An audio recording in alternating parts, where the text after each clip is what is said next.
Hey guys, welcome to the Grease Rookie channel. I'm Andrew, and if you're new to the channel, it's all about my journey resto modding the 65 Mustang, AKA the Iron 6. Now, I'm doing this on a budget with rookie knowledge, as I will soon demonstrate by trying to MIG weld for the first time. Let's jump into it. So let me give you a quick rundown on the progress of the front end before we weld, or try to weld, I should say. The bolts, very difficult to get off. A lot of elbow grease and PB blaster, and even a brief fit questioning my manhood. I am down to just having to remove the two fenders. There's one bolt here, underneath here, that I can't get out yet, that is holding this upper valance on, I believe is what it's called. So, the things I want to point out. Something strange is going on here.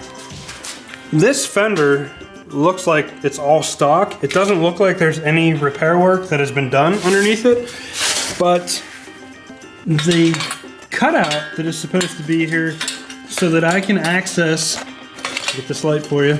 The cutout that's supposed to be here so that I can access this bolt and remove it is not there. And that is making that job incredibly difficult. And on top of that, the bolt itself is just really rusted on there. So that is a current issue, and let's see what else is there.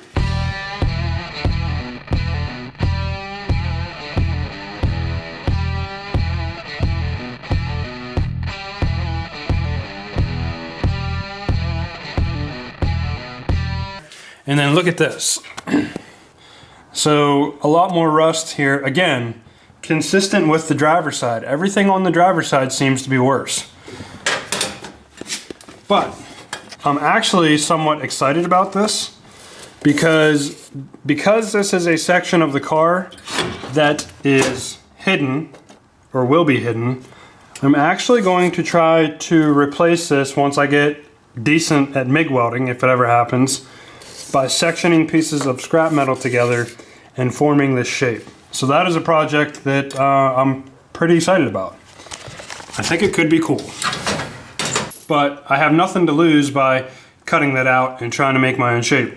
I mean, worst case scenario, I end up having to buy a section to replace it, or replacement fender skin, whatever, I don't know. But I'm sure I will get some kind of an education out of the whole deal. So, that's pretty much where we're at for the front clip. I don't have it completely apart yet, but we are getting there. Let's turn our attention to the MIG weld. Here's my setup. I might have to finagle this around a little bit to get these surfaces to line up as I weld, but I think what I'm gonna do here is I'm gonna leave this the way that it's gapped and attempt it this way first. And I think maybe I'll put a tack here, and then try to get this surface lined up as best I can, tack it, and I would like to then remove these clamps. But we are pretty much ready to rock and roll, and we're just going to jump into this.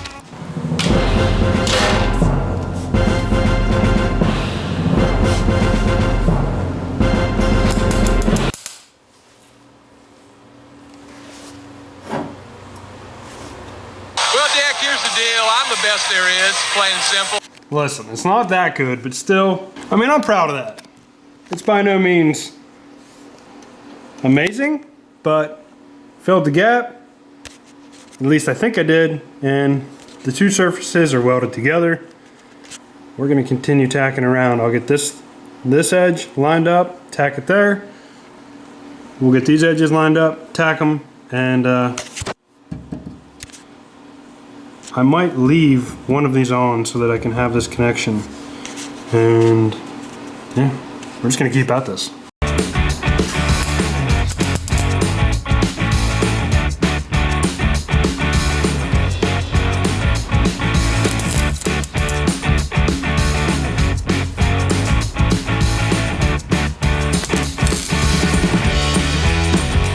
Okay, so there's an issue. As you can see, I am not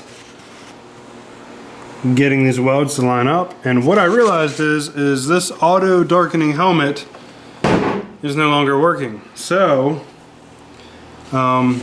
I realized it during this weld, and so I started closing my eyes here and there, and honestly I can't see what I'm doing, and now I'm starting to burn through and just not get stuff to line up. I thought maybe if I got it lined up and closed my eyes I could do it, but that is definitely not the case. So I might try it a few more times here, but yeah, it's not looking good.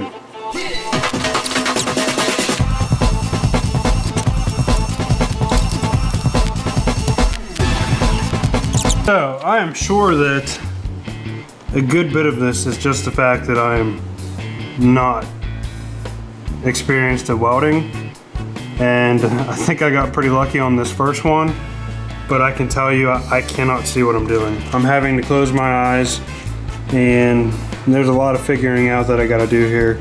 But first things first is I gotta get a new welding helmet. This welding helmet is probably, you know, honestly, it's probably 15 to 20 years old, so it never even crossed my mind that it could be bad, but it is not working for sure. And I did see floaters after the first 2 times that I used it. That can't be a good sign. So, that's not good. And I think this right here is a result of where I had talked about sanding down too much metal. Yeah, I think that definitely trying to weld a gap like this is not an easy way to start out. And then on top of that, closing your eyes to do it, I have no clue what I'm doing. I can't see where I'm hitting and where I need to go. So, not good for productivity. So, as I think about what I want to do here, let's take a look at this episode's cool car. This is Brian's 1968 Mustang convertible. Brian writes, "This is my cool car, a true barn find that sat since 1991. So I didn't know if it would start, but after changing out the fluids and some cleanup in the carb, some help with the points gaps, we set out to bust it off and run it for a while. It worked. Engineering, I guess, would get the credit because I didn't do any magic. It was just fun to mess with the time capsule." So those pictures you just saw in the video were actually snapshots taken from a video Brian posted on his own channel, Follow the Builds. And I will put a link to that video in the description. So I highly recommend you go check it out and watch it because it's really cool. It covers basically where he found it and them getting it running. So Brian, thank you for sharing. It's a very cool car. All right guys, I really don't want to have another short, low progress video. So I'm gonna try doing a few more welds. I did this one with my eyes closed and that one worked out all right. So maybe I'm getting the hang of it. We'll try it. So I'll give this another go by closing my eyes. We'll see if we can get anywhere, and we'll just play it by ear and see how we make out.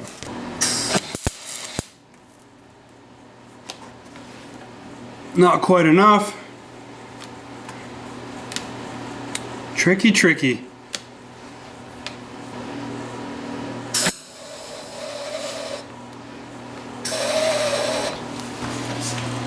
As you can see, when I pull the trigger, like right now, it's not moving the wire.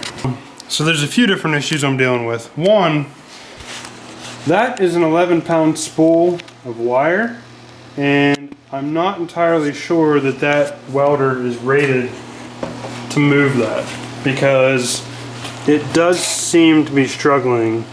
There it's going, but it does stop on me occasionally, which that's frustrating. Obviously I've burned through in a few spots. That's not good. But the fact that I just can't see what I'm doing is really frustrating as well. So I'm gonna try to get some stuff worked out here and spend some time off camera trying to get this MIG welder fine-tuned and see if I can't get some better welds here. And definitely gonna be buying a new helmet. So, I guess that's it for this episode. Until the next episode, guys, take care.